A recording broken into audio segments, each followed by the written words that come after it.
Okay, in this example, there's like a little extra element involved. Okay, so Cole is standing 12 feet from a rock climbing wall.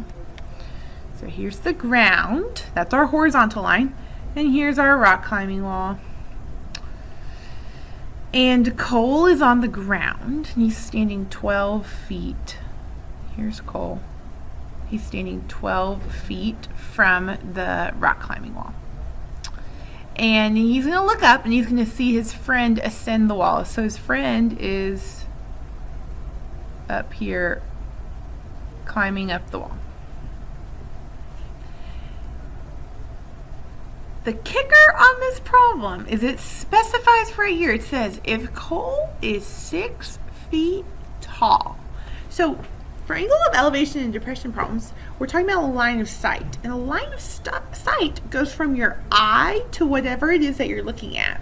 So your eye, unless you're like laying on your tummy on the ground and you're like in like sniper stealth mode, like Mission Impossible, like if you're on the ground, maybe your line of sight is coming from the ground, like, but your eyeball is not in your toe. So like your line of sight isn't going to come from your foot. Your line of sight is going to come from your eye, which is up here. So Cole's line of sight goes from his eye to his friend. That's his line of sight. So what we're going to have to do, so here's our horizontal line. We've just created this right triangle, but we are going to try and find how high up the wall Cole's friend has climbed. So that's this side of the right triangle, but that doesn't account for this space right here. So whenever it specifies how tall your person is, you have to factor that in. So Cole is 6 feet tall. So that means his line of sight is beginning 6 feet above the ground. So we're going to have to factor in that 6 feet. So he's still standing 12 feet away from the rock climbing wall. So here's the 12 again.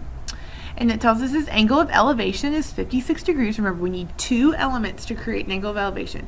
We need a line of sight that's looking up at something up above it, and we need a horizontal line. So we have both of those things. Here's our line of sight, here's our horizontal line.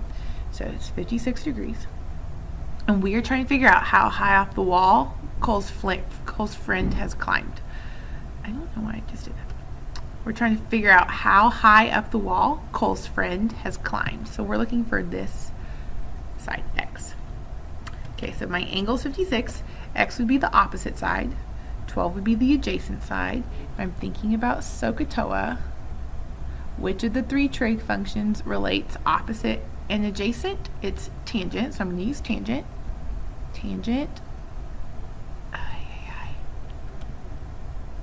Tangent of 56 is equal to the opposite side over the adjacent side. So my opposite side is x, my adjacent side is 12.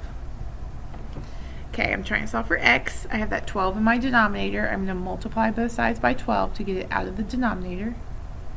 So making sure my calculator is in degree mode. 12 times tangent of 56 is going to give me x is 17.79. So I'll just keep it like that for right now. So this right here is 17.79. But I'm trying to figure out how high off the ground Cole's friend is. I have to account for that 6 feet.